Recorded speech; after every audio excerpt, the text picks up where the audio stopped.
Hello ನಮಸ್ತೆ ಎಲ್ಲರಿಗೂ. 45 ಒಂದು fantasy imaginary story based on Garuda ಪುರಾಣ. ಬಹುತೇಕರ ವಾಟ್ಸಪ್ಗಳಲ್ಲಿ ಬಹಳ ತಿಂಗಳ ಹಿಂದೆ ಒಂದು ವಿಡಿಯೋ ವೈರಲ್ ಆಗಿತ್ತು. ಒಂದು ಮುಂಜಾನೆ ಎದ್ದಾಗ ನಾನು ಸತ್ತಿದ್ದೇನೆ, ಮನೆಯವರು, ಬಂಧು ಬಳಗ, ಸ್ನೇಹಿತರು ಒಂದು ಸೇರುವ ಸೀನು ಎಲ್ಲ ಮುಗಿದ ಮೇಲೆ ಇದು ಒಂದು ಕನಸು, ಪ್ರತಿದಿನದ ಜೀವನವನ್ನು ಅರ್ಥಪೂರ್ಣವಾಗಿ ಪ್ರೀತಿ, ವಿಶ್ವಾಸ, ಒಳ್ಳೆತನದಿಂದ ಬದುಕಿ ಎನ್ನುವುದು ಆ ಒಂದು ವಿಡಿಯೋದ ಮಾರಲ್.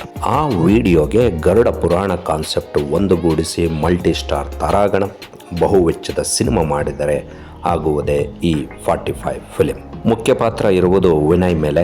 ಆತ ನಮ್ಮೆಲ್ಲರ ಪ್ರತಿಯೊಬ್ಬರ ಪ್ರತಿನಿಧಿ. ಶಿವಣ್ಣ ಶಿವನ ರೂಪ, ರಾಮಪ್ಪ ಯಮನ ರೂಪ, ಉಳಿದ ಸೀನೆಲ್ಲ ರಿಚ್. ಸುಧಾರಾಣಿ ಒಂದು ಸೀನ್ಗೆ ಬಂದು ಒಳ್ಳೆ ಅಭಿನಯ ನೀಡುತ್ತಾರೆ. ಕೌಸ್ತುಭ ಮಣಿ ರಾಜ್ ಬಿ ಶೆಟ್ಟಿಯ ಪ್ರೇಯಸಿ. ನಮ್ಮೊಂದಿಗೆ ಎಲ್ಲರೂ ಕೊನೆವರೆಗೂ ಇರೋದಿಲ್ಲ, ನಾವು ಕೂಡ ಎಲ್ಲರ ಲೈಫ್ನಲ್ಲಿ ಕೊನೆವರೆಗೂ ಇರೋದಿಲ್ಲ. ಕ್ಲೈಮ್ಯಾಕ್ಸ್ನಲ್ಲಿ ಶಿವಣ್ಣ 11 ರೂಪಗಳಲ್ಲಿ ವಿಜೃಂಭಿಸಿ ಬಿಡುತ್ತಾರೆ. ಅವರ ಪ್ರೆಸೆನ್ಸ್ ತುಂಬಾ ಲವಲವಿಕೆಯಿಂದ ಕೂಡಿರುತ್ತದೆ. ಸುನಿಲ್ ರಾವ್ ಅಭಿನಯದ ಸಿನಿಮಾ ಒಂದು ಬಂದಿತ್ತು. ಇದು ಕೂಡ ಸಾವಿನ ನಂತರ ಏನಾಗುತ್ತದೆ ಎಂಬ ಕಾನ್ಸೆಪ್ಟ್ ಇದ್ದಂತಹ ಸಿನಿಮಾ. ಅದು ಕಡಿಮೆ ವೆಚ್ಚದ ಸಿನಿಮಾ, ಇದು ಬಹು ವೆಚ್ಚದ cinema. Thank you for watching and listening.